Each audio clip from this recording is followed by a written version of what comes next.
Hello students, आज हम पढ़ेंगे एनालिसिस ऑफ रिडॉक्स साइकिल। तो किसी भी रिडॉक्स चक्र का विश्लेषण करने पे हम ये ज्ञात कर सकते हैं कि कोई रिडॉक्स अभिक्रिया संपन्न होगी या नहीं होगी। तो अब हम पढ़ते हैं रिडॉक्स चक्र होता क्या है। तो किसी तत्व के रिडॉक्स चार्ट में उस तत्व की विभिन्न ऑक्सीकरण अवस्थाओं को उसके रिडॉक्स पोटेंशियल के साथ जोड़ दें और इस चार्ट में इलेक्ट्रॉन की गति या इलेक्ट्रॉन के बहाव की जो दिशा है उस दिशा को बताने वाले चक्र को हम क्या कहते हैं, रिडॉक्स साइकिल। यदि दो रिडॉक्स तत्व परस्पर एंटी क्लॉकवाइज तीरों द्वारा जुड़े हुए हों तो रिडॉक्स अभिक्रिया उन तीरों की दिशा में संपन्न होती है। इसे हम एंटी क्लॉकवाइज रूल भी कहते हैं। तो किसी भी तत्व की रिडॉक्स अभिक्रिया को हम समझाने के लिए एग्जाम्पल लेते हैं कि जब मेटेलिक सिल्वर जो है कॉपर +2 आयनों के साथ अभिक्रिया करता है तो ये अभिक्रिया संपन्न होगी या नहीं होगी, इसका हम सबसे पहले रिडॉक्स चार्ट बनाएंगे और उस रिडॉक्स चार्ट का विश्लेषण करके हम ये बता सकते हैं कि मेटेलिक सिल्वर जो है Cu+ आयनों या कॉपर सल्फेट विलयन से अभिक्रिया कर सकता है अथवा नहीं कर सकता। तो इसके लिए हम क्या करते हैं, सबसे पहले दोनों जो अभिक्रियाएं हैं उनके लिए हाफ रिएक्शन लिख लेते हैं।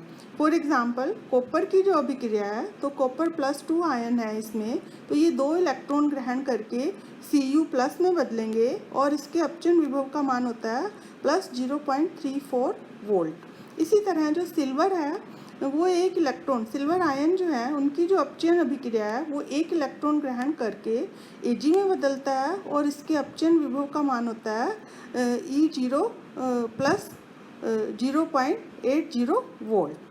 अब क्या करते हैं, ये जो रिडॉक्स तंत्र है इनको हम परस्पर जोड़ लेते हैं। इनके जोड़ने के लिए क्या करते हैं, जिस अभिक्रिया के लिए अपचयन विभव का मान उच्च धनात्मक है उसे हम नीचे और जिस अभिक्रिया के लिए अपचयन विभव का मान कम धनात्मक है अथवा ऋणात्मक है उसको हम ऊपर लिखते हैं। जैसा कि चित्र में दिखाया हुआ है, सिल्वर की जो अभिक्रिया अपचयन अभिक्रिया उसके लिए E0 का मान जो है +0.80 वोल्ट है और जो कॉपर की अपचयन अभिक्रिया है कॉपर आयनों की उसके लिए अपचयन विभव का मान 0.34 वोल्ट है। अब हम क्या करते हैं, इनको तीर के निशान द्वारा जोड़ देते हैं। इस तरह से अब हमें क्या प्राप्त हो जाता है, रिडॉक्स तंत्र। 2 रिडॉक्स तंत्र जो हैं वो प्लस पर तीरों द्वारा जुड़े हुए हैं।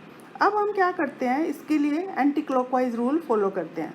तो एंटी क्लॉकवाइज रूल क्या कहता है कि अभिक्रिया इन तीरों की दिशा में संपन्न होगी यदि दोनों अभिक्रियाओं के लिए अपचयन विभव का मान अभिक्रियाओं को जोड़ने के पश्चात कुल अपचयन विभव का मान धनात्मक आता है तो अभिक्रिया तीरों की दिशा में संपन्न हो जाती है।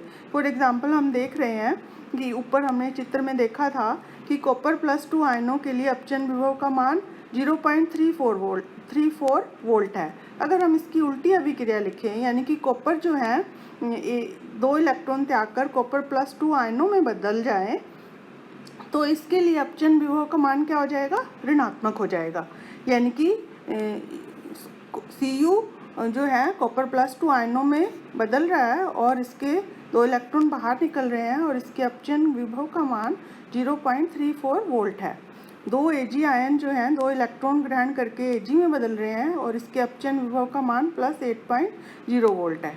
यानी कि इसमें जो अभिक्रिया संपन्न होगी, कॉपर जो है अगर हम इन दोनों अभिक्रियाओं को जोड़ दें तो इसमें हम देख रहे हैं कि कॉपर सॉलिड स्टेट में है और 2 Ag जो है प्लस आयन उसके साथ अभिक्रिया कर रहे हैं और कॉपर +2 बन रहा है और सिल्वर बन रहा है और इसके लिए अपचयन विभव का मान आ रहा है 0.46 वोल्ट।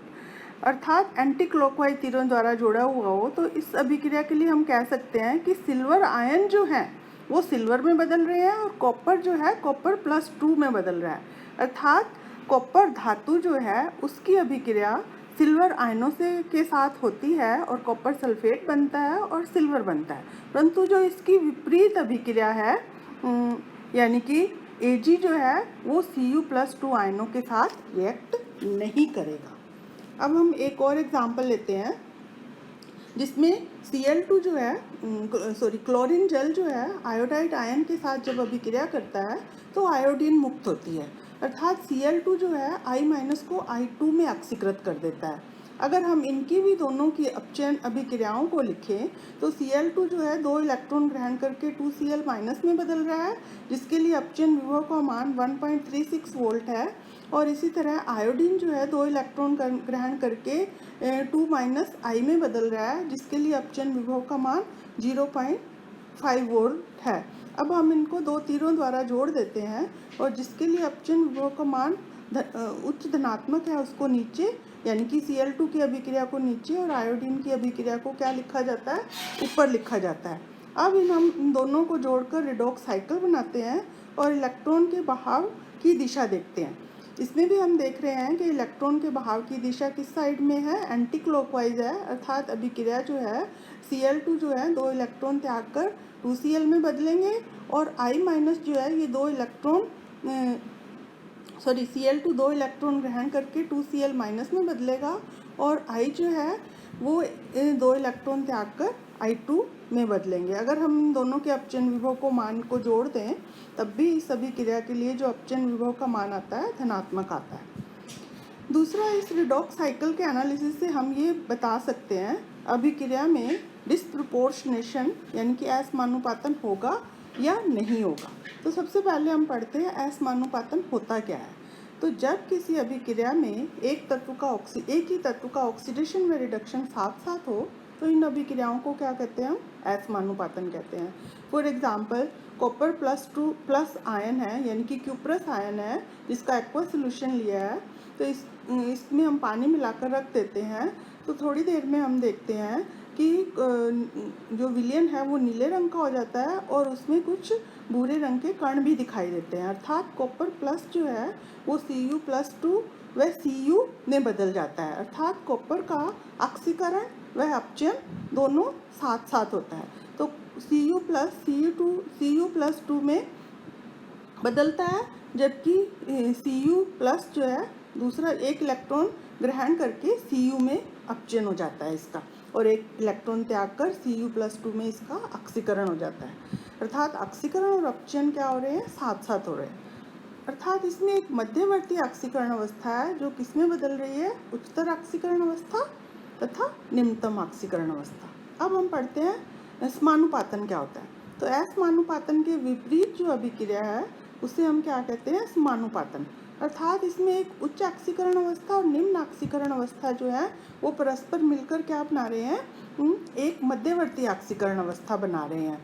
तो कोई भी अभिक्रिया असमानुपातन की दिशा में होगी या समानुपातन की दिशा में होगी, इसका निर्धारण भी हम रिडॉक्स साइकिल के एंटी क्लॉकवाइज नियम की सहायता से कर सकते हैं। इसमें भी क्या करते हैं, दोनों अभिक्रियाओं के लिए हम अपचयन विभव का मान लिखते हैं। तो Cu+ जब एक इलेक्ट्रॉन ग्रहण करता है तो इसके लिए अपचयन विभव का मान 0.52 और Cu+ जब एक इलेक्ट्रॉन त्यागता है तो इसके लिए अपचयन विभव का मान 0.51 होता है। तो इसके लिए अगर हम रिडॉक्स साइकिल बनाएं तो इसमें Cu+ एक इलेक्ट्रॉन ग्रहण करके Cu में बदल रहा है, इसको हमने नीचे लिखा है क्योंकि इसके अपचयन विभव का मान 0.52 है, और दूसरी जो अभिक्रिया है जिसमें Cu एक इलेक्ट्रॉन त्याग कर Cu+ में बदल रहा है, इसके अपचयन विभव का मान 0.15 है। अब हम इनको एक तीरों द्वारा जोड़ दें तो ये भी एंटी क्लॉकवाइज चल रहे हैं और एंटी क्लॉकवाइज रूल को फॉलो कर रहे हैं, अर्थात अभिक्रिया जो है उसका क्या होगा, अभिक्रिया में Cu+ का असमानुपातन होता है और वो किस में बदलता है, Cu+ और Cu कॉपर धातु में।